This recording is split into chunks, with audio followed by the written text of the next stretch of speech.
Look to the past as we head for the future. What is good, YouTube? It's your boy Show back to another video. And so I've been playing this new Digimon game recently, right? The Digimon one, the new one that just came out, and I've been enjoying it a lot. But it made me think, right? I hopped on stream one day, and so when I normally open stream, I like play like a couple songs or something when I'm getting everything still set up, right? Like I got a stream starting thing.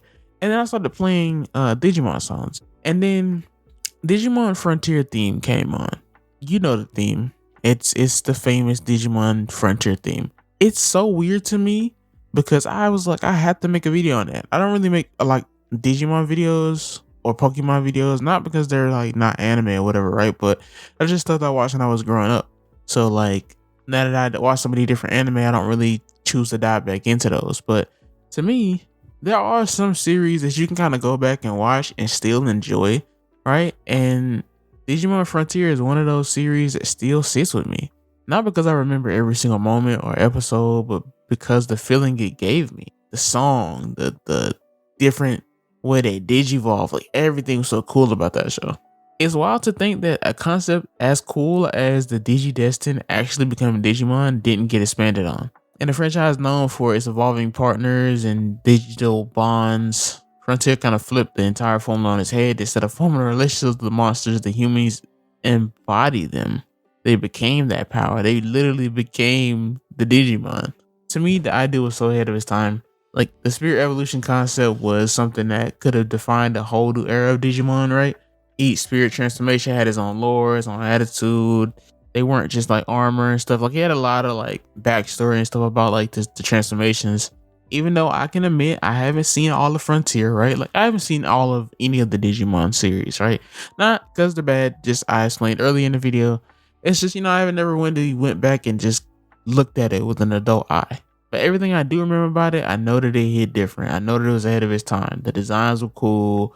The world felt mysterious. And that soundtrack, oh my gosh, soundtrack unmatched. It's the Digimon series that kind of dared to evolve the formula, but never got its flowers.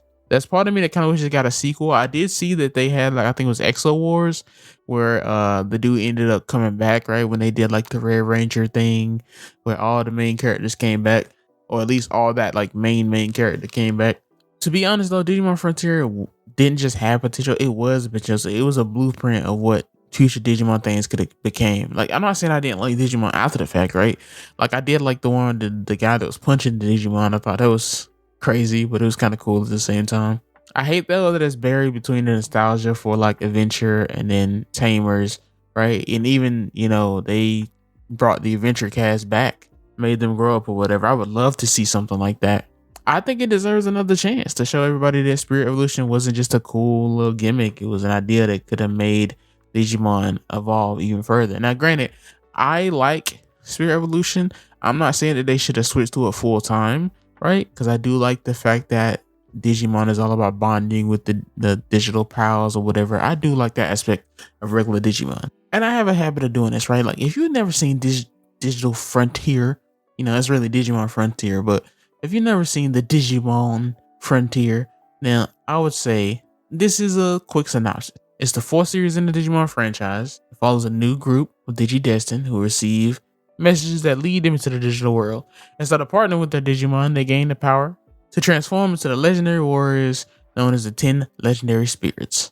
Through a process called Spirit Evolution, the team must fight to restore balance to the digital world and confront ancient evils threatening to consume it. The season blends action, mystery, and a fresh take on the Digimon formula. Now, I did just read that off a website. I mean, obviously, right? You knew that, I knew that, but still good. But no, it is so weird though. I feel like it could have been something. Now, I want to get off on quite of a tangent just for a second. Now, I know that at the time, this could have been considered weird, right? Like some people probably didn't like it at the time. I know I loved it back then. I thought it was cool. And I thought probably the intro song maybe carried the series a little bit. I mean, I actually watched it and I actually loved it, right? Watched it probably the most out of any Digimon series.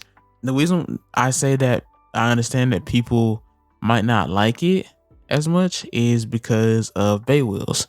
I recently looked up Beyblade and found out they had this whole different thing called Bay Wheels. And I'm looking at that and I would have like, If I would have actually saw that, I would have hated what Blade Blade had become.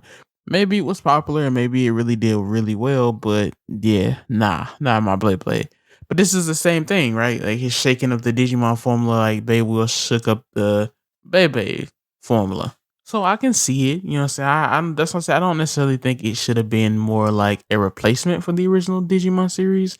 I think that should still have a, you know, place. Like I think this should be the main thing. I just wish that they did more or at least gave it a sequel series, or at least let them be brought back and as an adult form and let them do their thing again. That would have been cool. Ultimately, I'm only really hyping it up because it has a fire intro song and the patches of episodes that I do remember was super cool. And I just love the fact that they turned into the Digimon. It's one of the things for me where it was so different that it just stood out above the pack.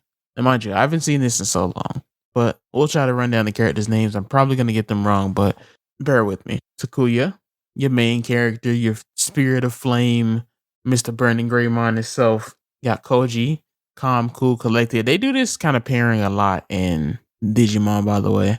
The fiery main character, the calm and cool, collected secondary main character. Koji, spirit of light. JP, calmer relief, spirit of thunder. He was actually one of my favorites, to be honest. He was that beetle. He was pretty cool. Zoe, spirit of wind. She was the kind, compassionate, you know the type. Tommy, spirit of ice, very innocent, very shy kid. Ended up being the goat of everybody's heart, man. Little brother character that ended up being really locked in as the series went on. Koichi, who is Koji's brother, spirit of darkness. This thing kind of tied the whole story of Frontier together, you know? But the characters are cool, right? But what made Digimon Frontier work wasn't just the transformations. It had a lot to do with the different elements and the growth. You know, I like Digimon because it's always about the growth. Like, you got a lot of struggles, you got a lot of, it's always a little bit more mature than Pokemon, you know? That's why I've always liked Digimon. Like, I can still probably go back and watch this whole series instead of watching like one season of Pokemon. Not to say Pokemon is bad, but it just, I guess I'd rather play the games. I'm so happy though that they finally get a game where they can showcase all the cool Digimon, because I feel like for years, and this is a little bit of a tangent, feel free to click off the video, but for years, Digimon has made great games, or at least pretty good games, right? Pokemon has made very, very bad games, but I will even admit to myself that the brand recognition that comes with Pokemon is so strong. Like, I was even playing Legends ZA, which is just on a technical level is a really terrible game, versus Digimon, which on the technical level is really good. You know what I'm saying? For a monster capture game for sure. And I recognize a lot of Digimon, but the brand recognition for Pokemon ZA is so strong that it will literally force you to have some kind of enjoyment. Like, I actually enjoyed the game. And I'm not saying it like I'm ashamed, but it will literally force you into having that enjoyment just because all the Pokemon games you grew up with, all them characters, the names they made for themselves, the branding, you just remember it all. Like, Digimon has never really been able to get out there. So I'm glad that this video game is here now and it's fire and it's fun to play, and I suggest you guys pick it up. But if you feel like Digimon Frontier got the short end of the stick and you feel like he really should have came back with a sequel series, let me know in the comments below, and I'll see you guys next video.